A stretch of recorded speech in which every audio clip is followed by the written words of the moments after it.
Thank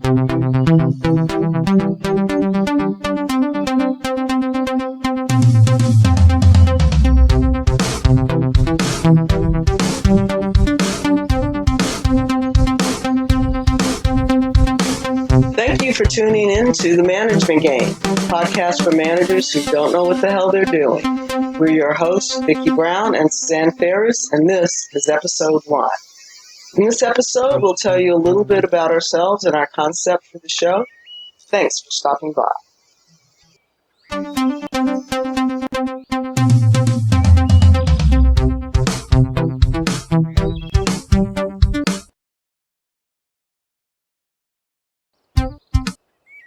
So let us tell you a little bit about ourselves. Hi, everyone. I'm Suzanne Ferris and have recently joined VA Brown Consulting.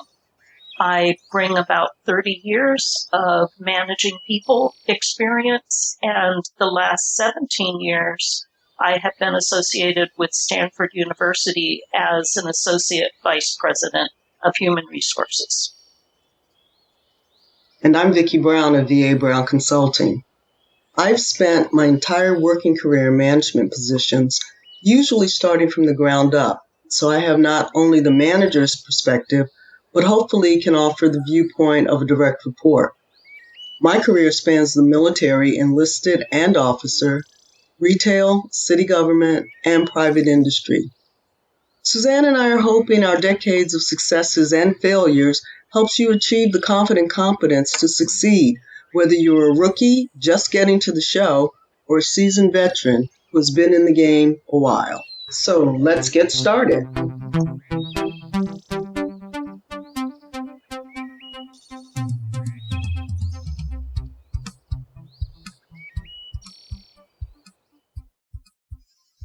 So Suzanne and I started the idea for this podcast based on some conversations we would have in the mornings over coffee. I think it was pretty fun. We'd be driving along and just start talking about management concepts. And I don't know, what do you think? I agree. Organic, just sharing some best practices and some things we've experienced around being managers. Well, what was really fun about that is, I came from being a public servant with city government and having retired from the military and worked retail. And you got some retail background and then went into the HR route. So we've got these different avenues of management that we both experienced, and just thought it'd be kind of fun to share it with different people working in the management consulting business and as an HR professional. Uh-huh. So let's see what we got here. Today we want to talk about what happens when you first get promoted to being a manager. And we're calling this Management 101. So here's the hypothetical, Sue. You're at work one day, you're an individual contributor, and you've applied for a management job, and lo and behold, you're now the boss. What's that kind of like? What have you seen? Sure. Well, on top of it being a bit scary to take on your first management job, the whole concept of becoming a manager from being an individual contributor to a manager, it feels like the moment you get that title, now you're supposed to know what you're supposed to do.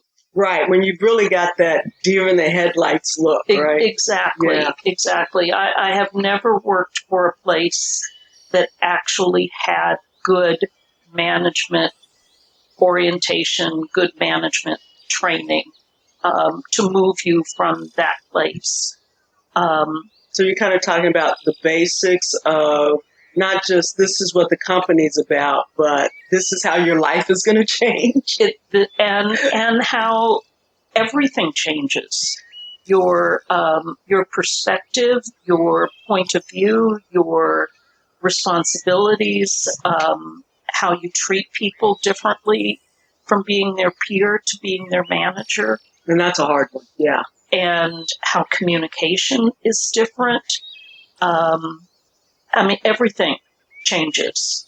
And what I have observed is more often than not, because of lack of training and a good orientation, people defer to the last manager that they had, and they follow that pattern. So if that was a poor manager, they become a poor manager. If it was a good manager, they become a good manager. So if you're now becoming the boss of your same peer group, so you've replaced the person that was your boss, and that's your example. Yeah. You're going to fall into those bad habits. You're going to fall into those good habits. You're going to take away. Well, that's your model. That's your model. Okay. That's your. That's your most recent model. Your most recent model, and very, very often, in following that model, a person either stays a member of the team and kind of takes on this persona of, I'm still the same guy, I'm just now the manager, but we're still just a team. And I'm your friend. I'm still your friend. Still your friend. We're still going to do lunch. We're still going to have coffee. Yeah. Yeah. Or they go to the other extreme. And overnight, they become the dictator. You will do what I say, and they get the wagging finger and the whole persona of I'm in charge. I'm going to tell you what to do. And both extremes don't work. Now, one of the things that I found kind of interesting is when people know that I have a military background, and their concept of management is in the military, you just give orders, and they don't see that collaborative portion of it where a lot of times it's just about talking to people, getting consensus. And so they feel like they have to follow I'm going to tell you what to do. You do what I say, and everything will be fine. Even though I don't have a clue, I'm supposed to show you that I know everything when I don't know anything. And it's a scary place to be for a new manager. It is a very scary place to be. And, and even taking a step back, Vikki, and thinking about what is it that you do on a day-to-day basis changes. And no one tells you this, but you were probably promoted from an individual contributor to a manager because you were a great individual contributor. Right. And you were spectacular at that job. Well, do you continue to just do that job as an individual contributor and then sign the time cards of the rest of the people on your team? Or do you let go of being that individual contributor and start being a manager, whatever that is? And in most cases, it's some kind of a blend between those two things. Right. But, the ideal manager that was a great individual contributor helps others become as great as they were. You coach and you teach and you demonstrate some of the things that you did as a great individual contributor to the rest of the team. But how do you, that's really interesting. So now you're the manager and you're tasked with fostering this group and bringing their skills to light. But if you don't know how to do that, if you've not been taught how to do that, where do you go? Start? Where do you start? Where do you even start? Yeah.